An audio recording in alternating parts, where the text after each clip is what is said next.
Assalamualaikum warahmatullahi wabarakatuh. Perkenalkan, nama saya Waudianti, NIM S1S1 19083. Baik, di video kali ini saya akan menjelaskan mengenai masalah-masalah atau soal yang diberikan pada praktikum AI. Nah, di sini tuh ada dua masalah mengenai water jet dan bidak catur. Langsung saja kita ke modul yang telah saya download di Spada. Lalu kita buka MATLAB. Nah, di sini itu sudah ada codingannya. Sebenarnya soalnya itu sudah diberikan codingan, namun codingan itu salah. Di sini tugas kita membenarkan dari codingan tersebut. Nah, tadi saya sudah mengkopikan dari codingannya seperti ini. Nah, di sini di video ini saya hanya ingin memberitahukan di mana letak kesalahannya. Langsung saja kita masuk pada soal yang pertama. Terdapat dua soal di soal pertama, yaitu yang pertama A, kuda yang berada di posisi awal. Nah, kuda ini kita ketahui dalam aturan catur bahwa jika dia ingin dipindahkan posisinya, dia itu aturannya letter L atau hanya bergerak dalam bentuk L. Nah, jika dia posisinya ada di G1 sesuai ini, ada di G1, maka kemungkinan bisa dipindahkan itu ada di H3, F3, dan E2. Namun jika E2 itu kosong, tapi kalau misalnya E2 terisi, maka akan muncul warning kalau misalnya ada bidak lain di atas caturnya. Langsung saja, di sini codingannya sudah diberikan sama di modul. Nah, di sini kita lihat bahwa posisi yang pertama, kondisinya itu jika kudanya dipindahkan ke F3, kuda sekarang berada di posisi 3. Yang kedua ada G3. Nah, tadi kan kita sudah mengatakan bahwa kemungkinan kuda bisa bergerak itu hanya ada di F3, H3, dan E2. Nah, di sini G3 berarti salah. Di sini ketika saya kopikan dan bawa ke MATLAB, saya sudah telah mengganti G3 itu menjadi H3. Nah, setelah itu, jika kondisi paling terakhir, jika misalnya kita menginputkan posisi kudanya itu salah posisi, maka warningnya atau print yang keluar itu adalah ada bidak lain atau tidak sesuai dengan aturan. Jadi kita langsung saja, ini kita bersih dulu, tadi saya Oke.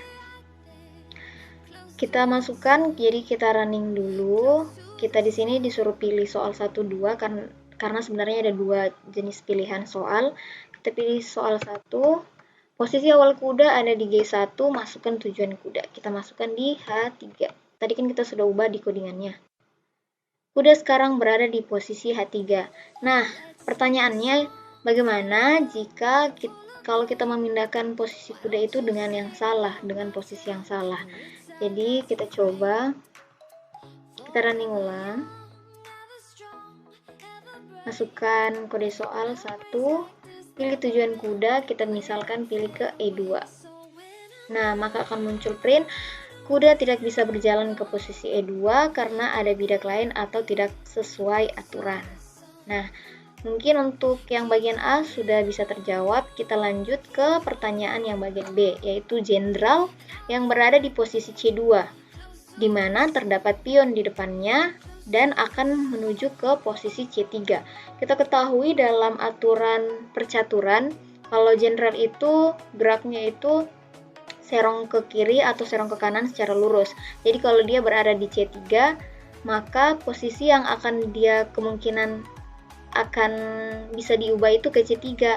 Namun jika ada pionnya, maka pion yang ada di C3 harus kita pindahkan dulu ke C4. Codingannya pun sudah diberikan.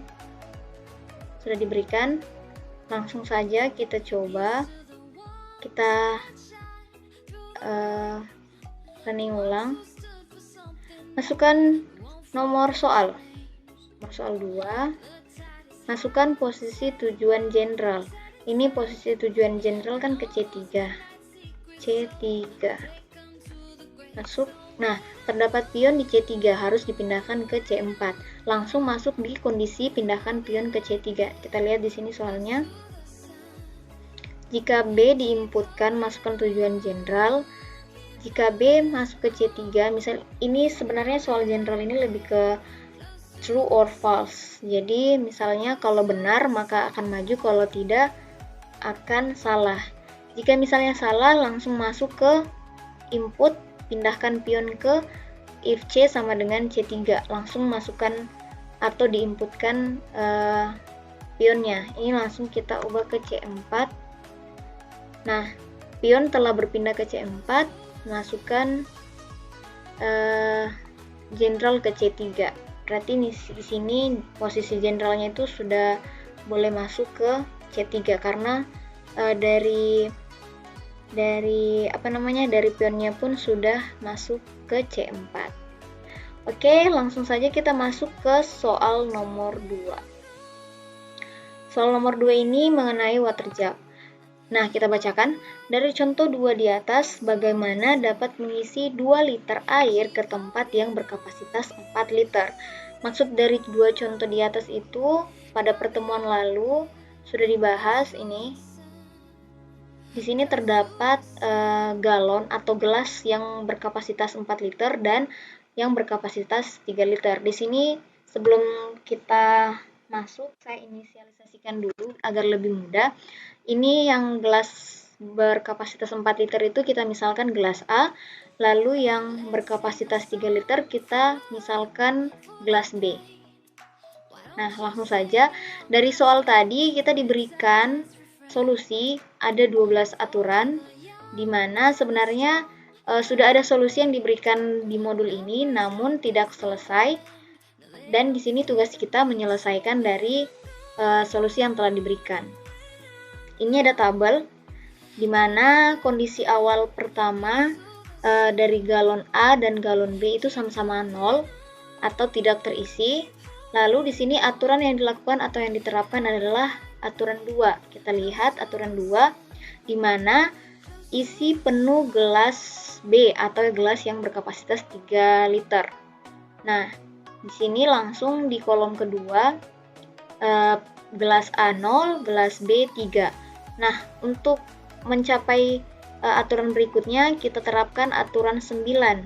Kita lihat aturan 9 itu, tuangkan seluruh air dari gelas 3 atau gelas B ke gelas A. Nah, gelas B tadi kan isinya ada 3 liter. Kita tuangkan seluruhnya ke gelas A, sehingga gelas A jumlahnya menjadi 3, dan sekarang yang B menjadi 0. Untuk selanjutnya, aturan yang kita gunakan adalah 2, di mana yang kedua tadi yaitu mengisi gelas B dengan full, kan? Jadi di sini jumlah dari gelas A 3, jumlah dari gelas B 3. Nah, untuk selanjutnya kita menggunakan aturan yang ketujuh, di mana aturan yang ketujuh yaitu tuangkan air dari gelas 3, gelas B maksudnya, ke galon ke gelas A sampai gelas A itu penuh. Di sini kan gelas A 3, gelas B juga 3. Jika gelas B dituangkan ke gelas A sampai penuh dan yang berkapasitas 4 liter, maka 1 liter dari gelas B dituangkan ke gelas A, sehingga jumlah dari kapasitas gelas A itu menjadi 4, dan yang ada di gelas B itu ada 2.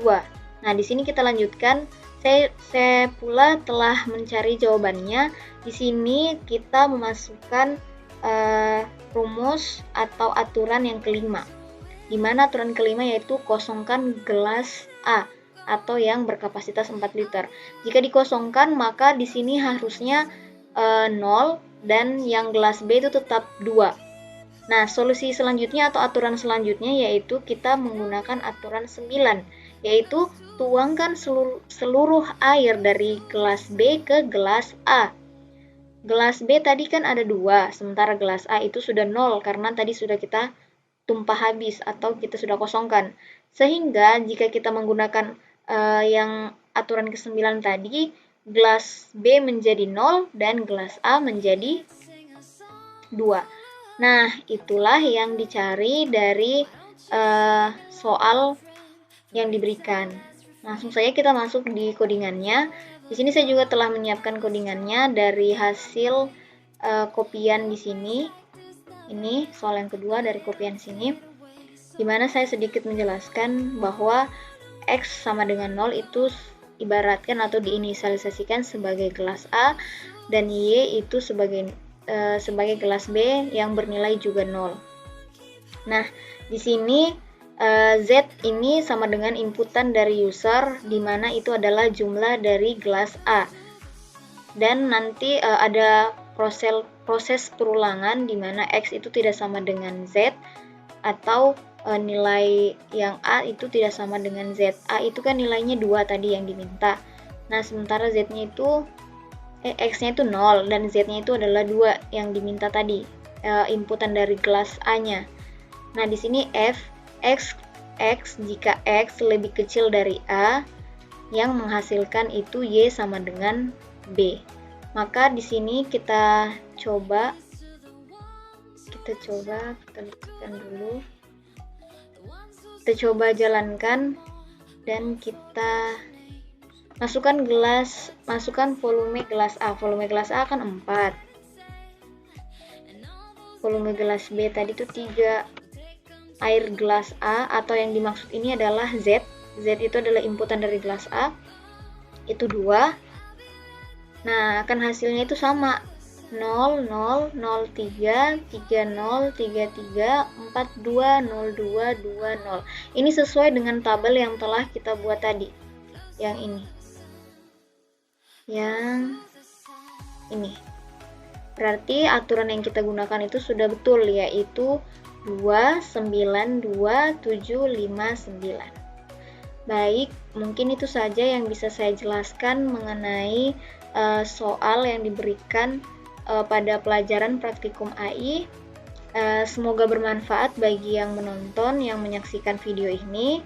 Akhir kata, saya akhiri. Wassalamualaikum warahmatullahi wabarakatuh.